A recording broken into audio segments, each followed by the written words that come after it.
Nous sommes tous différents. Le rapport mondial de suivi sur l'éducation 2020 sur l'inclusion et l'éducation estime que l'éducation est plus forte lorsqu'elle s'ouvre à la diversité. Les apprenants ne devraient pas avoir à s'adapter au système. Les systèmes éducatifs devraient plutôt s'adapter à eux. Lorsque les élèves ne se sentent pas les bienvenus à l'école, ils sont moins susceptibles d'apprendre. C'est une perte pour nous tous. Mais les pays riches et pauvres séparent trop souvent certains enfants des autres à l'école, comme des enfants qui ont été déplacés, qui ont un handicap, parlent une autre langue ou sont pauvres et défavorisés. Les méthodes d'enseignement peuvent favoriser certains élèves, comme le font de nombreuses lois et politiques. Les enseignants sont souvent mal équipés pour répondre aux besoins divers des élèves.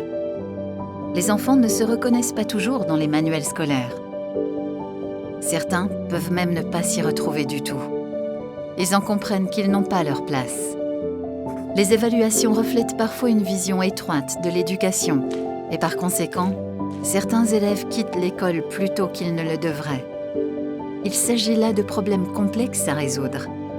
Mais croire au droit à l'éducation, c'est croire à l'inclusion.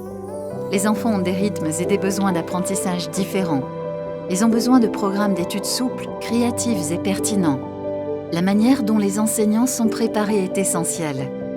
Il faut leur donner les outils et les formations nécessaires pour engager notre vision de la réforme.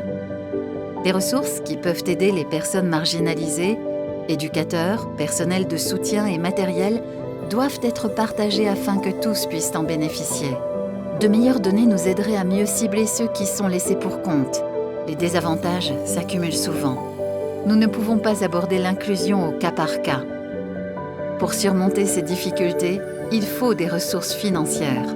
Celles-ci doivent être réparties de manière équitable et répondre aux besoins spécifiques de chacun. Nous devons travailler ensemble sur ces questions dans tous les ministères, de l'administration centrale aux autorités locales, avec les gouvernements soutenus par la société civile et les écoles qui ouvrent leurs portes à la communauté.